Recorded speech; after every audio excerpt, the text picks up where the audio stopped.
Hello and welcome to the Lebanese Politics Podcast. My name is Nizar Hassan. I'm joined as usual by Benjamin Red. Hello, Ben. Hey, how's it going? Doing well. How are you? I'm doing super well because we've got a ton of things to talk about this week. I know. Crazy. Usually we have a lot of things to talk about, but this week we have a new parliament speaker, right?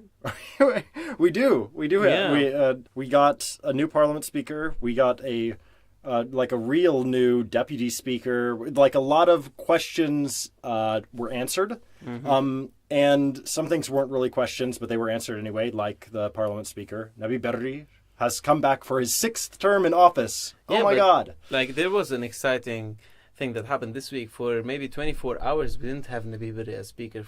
For 24 hours before he was elected again. I guess technically that's right. Yeah, Michel Moore was, because he was the So the last time this oldest. happened must have been in 2009 then. Yeah. Yeah. Great things happening this week. So, Parliament Speaker Nabi Berri was elected again with 98 votes, 29 blank votes, mainly by the Lebanese forces, some FPM people. Apparently. Right, so apparently the FPM gave their people a choice whether to support Berri or not. Some of them apparently did support him and some of them apparently did not. And then Kataib voted against Berri, apparently. Yeah, which I don't really understand, but whatever. There are only 3 votes. Trying to situate themselves as the opposition, maybe. Yeah, maybe. But the most interesting thing here, though, was Paula Ya'ubian making this big splash in her very first appearance in Parliament. She was the only person from the civil society list to get anywhere, to get elected. So she's representing the Sabah party. And she came into Parliament, and on her very first day, her very first vote, they didn't count her vote. Yeah. One of 6 women in Parliament did not count her vote. She voted for Nadine Labaki, the Lebanese film director, very famous, who won award-winning, the jury, right. who recently won the Cannes Festival's jury prize, and they didn't count her vote. They didn't read out her vote. They're supposed to read out everything that's written on the ballot, on the papers, right? And they didn't read out her vote, and they considered it blank for no reason. So she protested, and there was this So what happened was the Secretary General of Parliament, a man by the name of Adnan Dahar, right? He was the one actually opening the ballots and reading them out. And he's not an MP, by the way. He's like a civil servant, right? And he read out 98 Nabi Berris and 30 blank ballots, right? 128 in total. And so, of course, Paula was like, well, excuse me, Dawlat Rais, you did not read my name. I voted for this person. What did you count this as a vote for Nabi Berri? Or did you count this as a blank ballot, right? And apparently they said that they counted it as a blank ballot, right? Yeah. And one of the MPs told her, you will learn what happens in Parliament, something that was very condescending, like you will learn things from now on, or something like that. It was quite funny. Oh my God, yeah, that is ridiculous. One of 6 women in Parliament, of course. Yeah, but the real election that happened this week was for the deputy speaker, right? Because we didn't know the result exactly of that going in. I mean, you knew. Last episode you said Eli Fizli will win. I said didn't it's know. probably going for I thought he had a very good chance. Okay, no, I'm You going were to take right. that back. I knew 100%.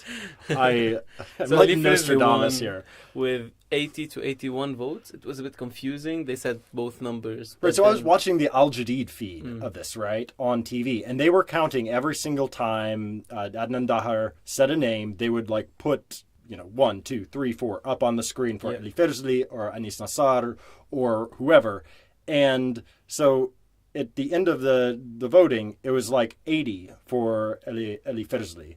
But then they read the vote total. I think Nabi Berri read it, and he said 81. It was you're like, wait, no, they were counting right along with you.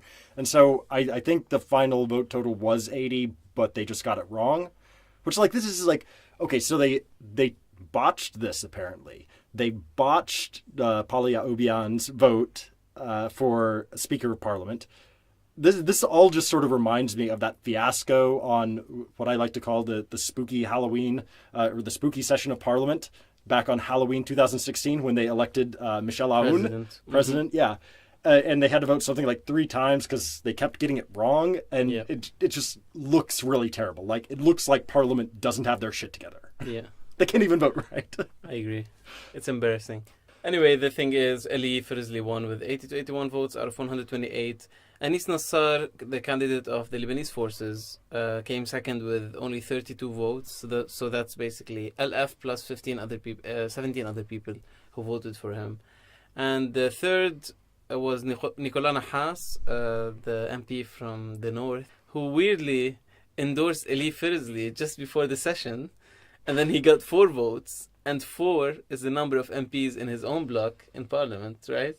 Right, so clearly Najim Ati, he's in Najim Ati's bloc in parliament. They've got 4 MPs, so clearly something happened where they were like, no, we're going to vote for you. I don't know what the calculus was. Maybe it was a there. birthday surprise or something, like a serious political decision. Some other posts as well were filled. The secretary of the parliament, right? We had Marwan Ahmadi with 76 votes. Marwan Ahmadi is part of the PSP bloc of Wali Jumblat.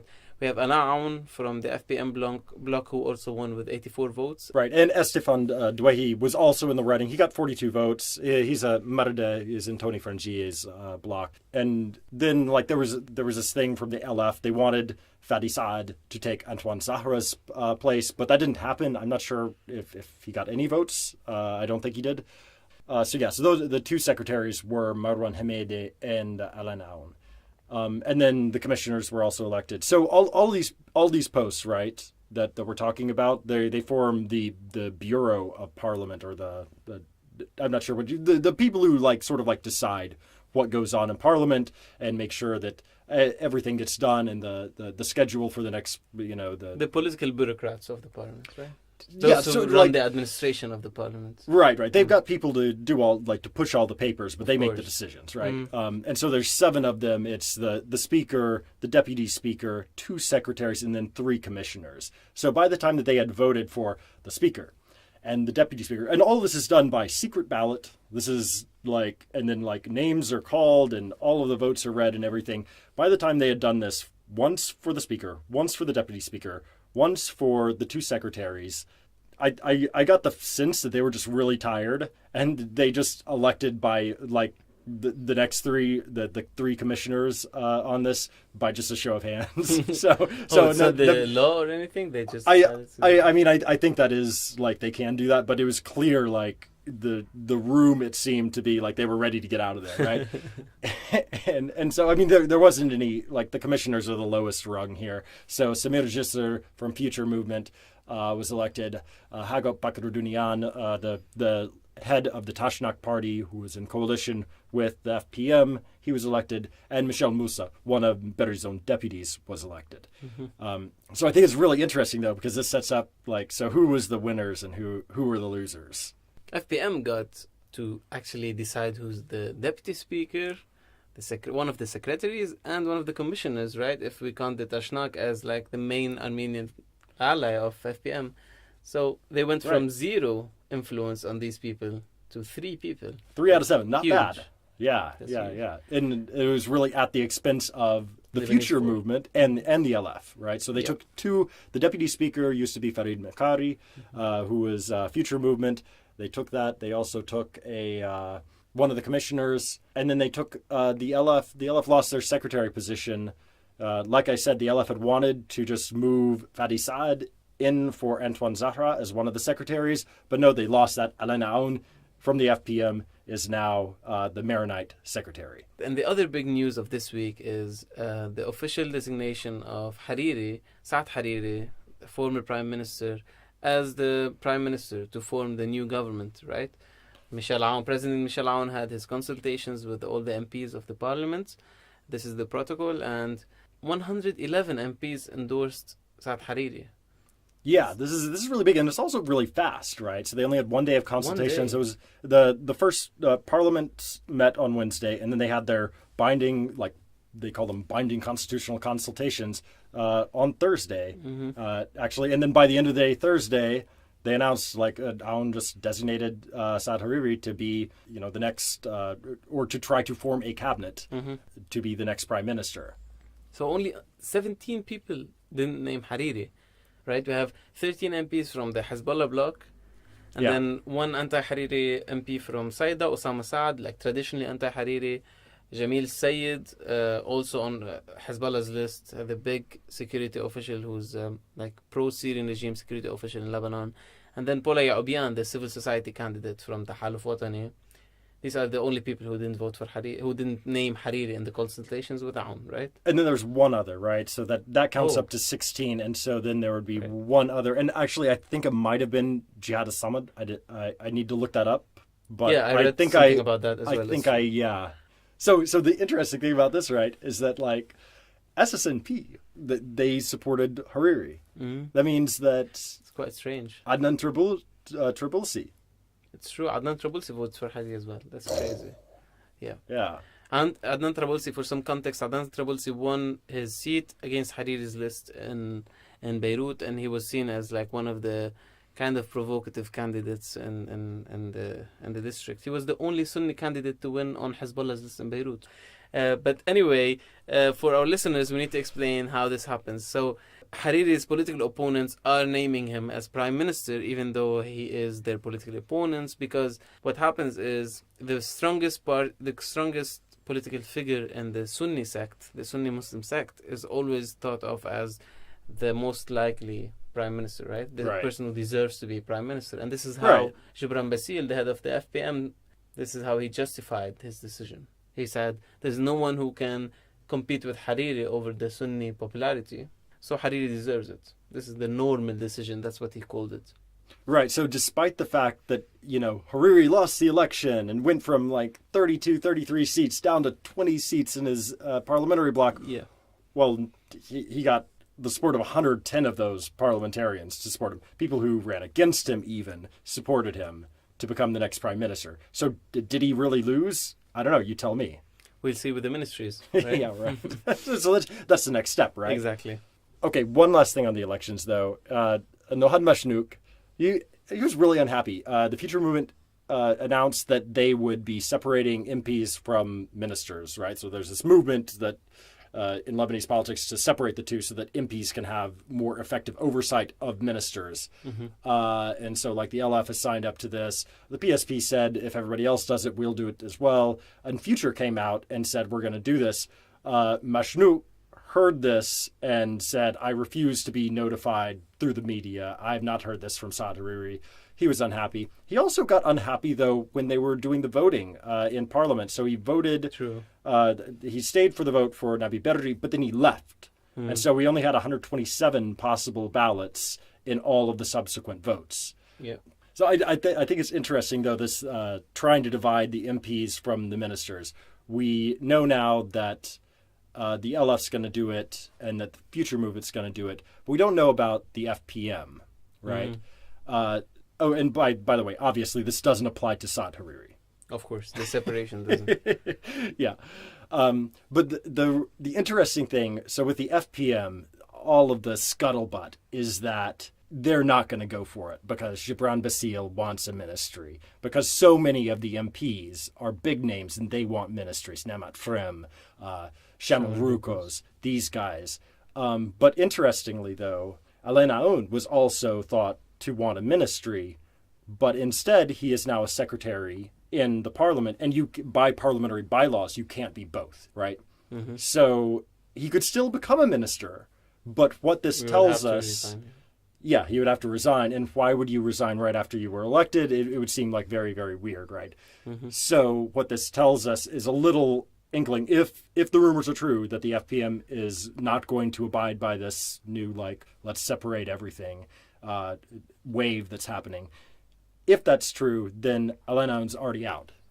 Mm-hmm. He's out of contention. So we have to focus on potentially other people within the FPM as their potential ministers.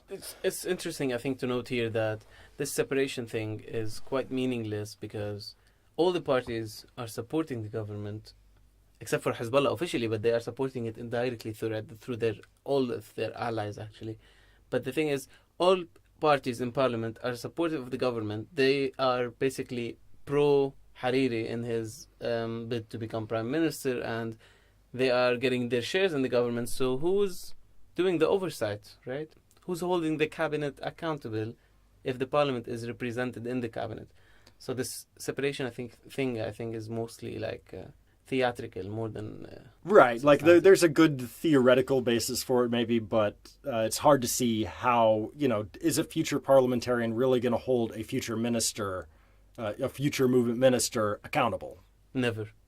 And that goes for every definitely. party, right? Okay. So very quickly to run through a few other things that happened this week. So the final meeting of cabinet happened on Monday, and we saw a bunch of things get approved. And so most of the things, the other news of the week comes from that. And so they're doing some things with electricity. The promise of 24/7 electricity it's not going to happen, but supposedly we're getting a barge for free, another power barge for the summer. Supposedly more coastal land projects were approved. I don't know. There's a conflicting thing about a private project on the coast in Anfe. Not sure what's going on with that, but we will find out. We will look into it in another episode. Hospital salaries, like the staff salaries, were raised in line with the new salary scale, which is good because hospital staff were actually off and on protesting and doing strikes and everything. Commissioners for the National Human Rights Institute were appointed, and there was some controversy around that as well among human rights activists, like around the really? names that were included and excluded, because they excluded a couple of like names that were important, apparently, or critical figures, and they included others. So there's this debate. Maybe we'll know more about it later, and we can update our listeners. Great. One other really big thing that happened, there were clashes in Tripoli, and a soldier died, actually. Mm-hmm. So this is not like a Jabal Mohsen Baba Tabani type thing for those of you who follow the Tripoli security situation. This happened in the center of town, far away from Jabal Mohsen and Baba Tabani. And basically what we know is that the army was pursuing wanted men, apparently, and the men took up posts, apparently, in the building that houses Mohammed Kabara's office. Mohammed Kabara is an MP and the former Minister of Labor, right? And still the Minister of Labor, the caretaker. The caretaker. Yeah. Longtime MP for Tripoli, and he's got this office like right in the middle of town, and apparently they went into that building and were there. But result was, I think several soldiers were wounded, and one actually died. True. Okay, so our topic this week that we want to dive into, and we have to do this sort of quickly because we just spent most of the podcast talking about stuff that happened in Parliament and stuff that happened at Babda Palace. Our topic this week is Hezbollah and the sanctions that have been happening. So we talked about this just a little bit last week, right? True. So just to recap, Trump pulled out of the JCPOA, the Iran nuclear agreement, on May 8th. And then on May 15th, a week later, the Treasury Department announced sanctions against officials with the Central Bank of Iran, Al Bilad Bank, and Mohammed Qasir, who is Hezbollah, they said was a conduit of finance from the IRGC, the Iranian Revolutionary Guard Forces, to Hezbollah. The next day, OFAC came out again. This was a joint thing with between OFAC and basically the GCC countries, what they're calling the Terrorist Financing Targeting Center. And they came out, they named 10 individuals and 4 companies for alleged connections to Hezbollah. A lot of these were already sanctioned by the U.S., but some of them weren't. But because it's a joint Gulf American thing, all of them were named. The day after that, May 17th, OFAC, the Treasury Department's sanctioning arm, they named Mohammed Bazi, who's a financier, they said was giving Hezbollah money. And they named Abdullah Safiuddin, who they said was Hezbollah's representative to Iran, along with 5 companies that were connected to Bazi. And then May 22nd, OFAC named more Iranians, this time ones that they said were supporting Houthi missile capabilities in Yemen. And then May 24th, just this Thursday, they went after Iranian airlines, naming different airlines and different aircraft and sanctioning that. So this is not really about Hezbollah. Right. It's bigger than that. Much larger, right? So, I mean, Hezbollah is a big component of this, obviously. But yeah, you look at this timeline, and the immediate takeaway is like, oh, they're pushing on a lot of fronts here. And that sort of makes sense, right? Because if you look at Mike Pompeo's speech, he gave a speech on Monday, basically outlining the United States' position on Iran, what the U.S. wants from Iran, and he gave like 12 different points of what Iran needs to do in order to become on good terms with Washington. And it basically amounted to stop everything you're doing and like retreat to your borders and don't do anything nuclear, don't do anything ballistic. Sounds reasonable. It was, not the most. I mean, it was basically like, if you surrender, then we'll be nice to you, right? Which, like, of course, this is not going to happen. Trump diplomacy. It's right. It's very maximalist, and so yeah, they're going to be pushing like on all of these fronts, it seems. And I think this is illustrated, especially like the House, one of the subcommittees of the House Foreign Affairs Committee had a hearing this past week on the Lebanese elections. And so I tuned in, right? Because like, oh my God, they're going to talk about this. It was on the Lebanese elections and Iraqi elections.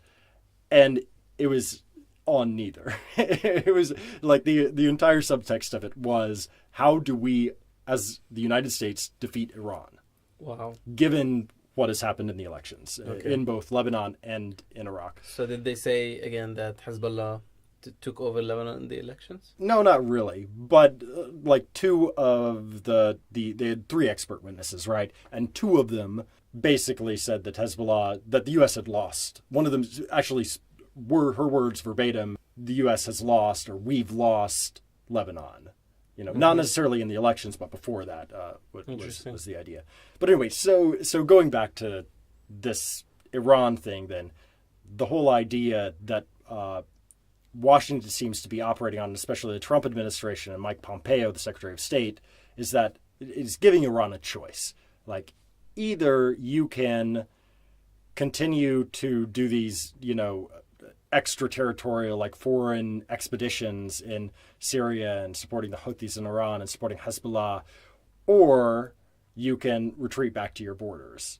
And what they want to do, it seems, the number one tool that they are sort of telegraphing that they're going to be using are these sanctions, right? They don't necessarily want to get involved in a hot war with Iran. That might go very badly. So what they want to do is they want to use the sanctions to squeeze Iran financially so that Iran has to make this choice. Oh, okay, we're seeing maybe unrest in some area, some city over unemployment or something like that. Do we use our limited resources, our limited funds, send that to Hezbollah, or do we send that to the city to help them to alleviate whatever unrest there is? Yeah, that's what the U.S. administration seems to be going for, trying to force this decision. Which, if history tells us anything, I don't know that is necessarily a good strategy. I mean, it didn't work under the last round of sanctions, right? And the last round of sanctions, that was supported by the European Union, the United Nations. Now it seems to be the U.S. all alone. So there's real questions as to, how well this is going to work. But at the same time, it seems as though the Trump administration is really just going for it. Like, pedal to the metal. Quite confidently with a lot of Saudi support, I believe. Yeah, exactly. Yeah, it's really interesting what you're saying. But I always wonder, why does the U.S. prioritize pressurizing Hezbollah and Iran so much? Like, there seems to be more than there is in this whole thing. Yeah, I mean, okay, so you've got it all kicked off, right, with the 1979 Iranian hostage crisis. So that ended very badly for the U.S. and great for Iran. You've got the 1983 Marine Corps barracks bombings, specifically with Hezbollah, right? Although Hezbollah says we didn't do it. We weren't around to do it, so that wasn't us. The Americans don't buy this. They say, no, it doesn't matter. It was you. But yeah, I'm sort of like you in that I don't quite understand the full depth of the antipathy here. Certainly, there's the Israel angle, especially with Hezbollah. But to me, it seems as though the United States has gotten past a whole lot before, like the Vietnam War, for instance. Between 1965 and 73, we lost something like 58,000 people in combat in Vietnam. And that was only a little bit before everything kicked off with Iran, right? That was less than a decade before. Mm-hmm. And yet, the United States is on, somewhat positive terms with Vietnam today. It's come around a lot quicker, even though the death toll there was staggering. The United States has managed to come around and sort of be friendly with Vietnam now. But with Iran, where the death toll was, zero. Well, I guess a few service members died in a rescue attempt during the hostage crisis, but that was it. It was a handful of people. Much fewer, a much lower death toll, a much lower human, misery toll. Mm-hmm. But we hold on to that for some reason, and I don't quite understand why. I would say that it's more related to who has an agenda that is directly opposite to the United States agenda in the region. Vietnam doesn't constitute a threat to American imperialism today, right? We can say that comfortably, but we cannot at all say the same about Iran. Iran is the major anti-American force in the region. Not anti-American because they hate America, because it's challenging American imperialism in Lebanon, in Syria, in Yemen, in Iraq, etc. Right. I think this is the major part of it, but I think for our listeners, the most important part is, what does that mean for Lebanon, right? What do these sanctions mean for Lebanon?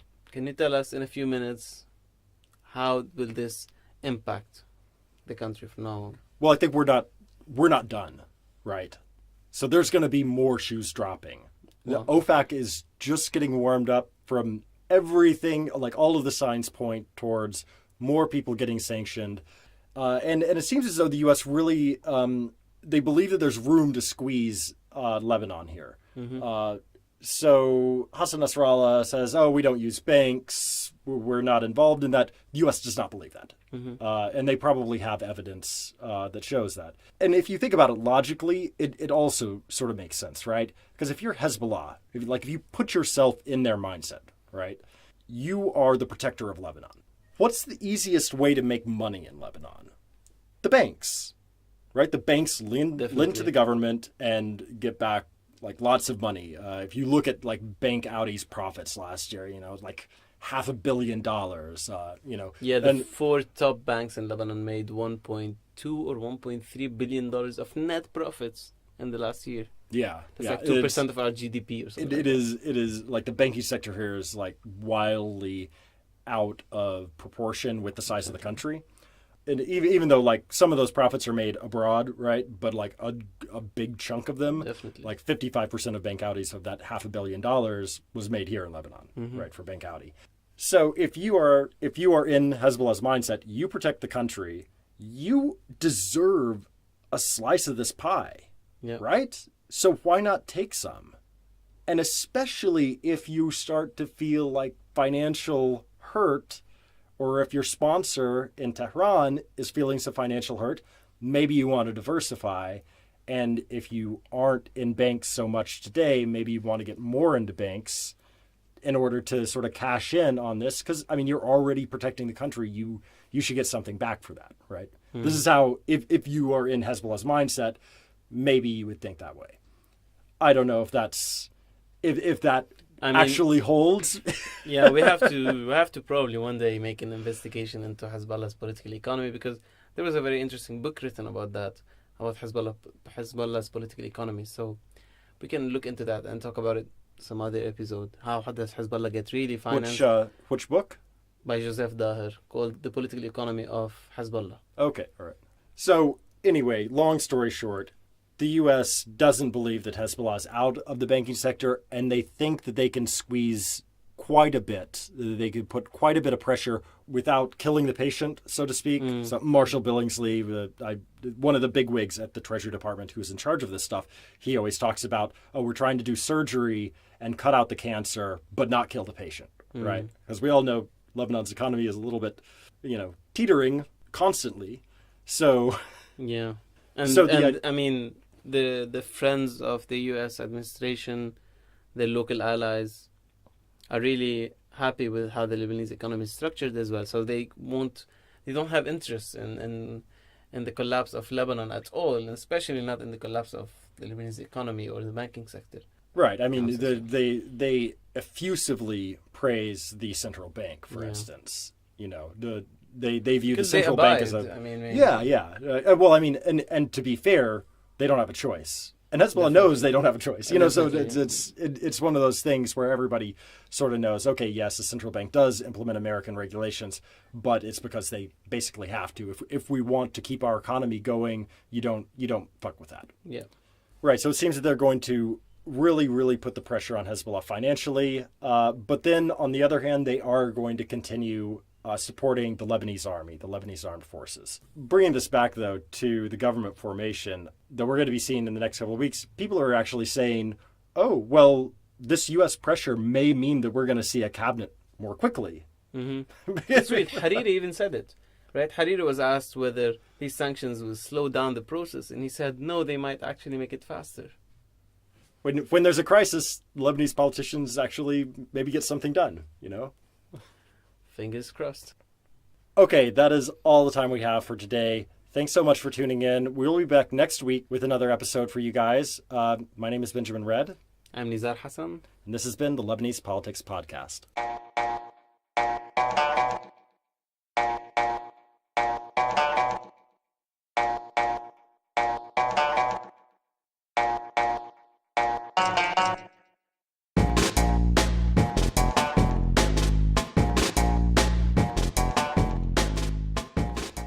The Lebanese Politics Podcast is brought to you by myself, Nizar Hassan, Benjamin Red, produced behind the scenes by Susan Wilson, and the music is by Omar El Fil.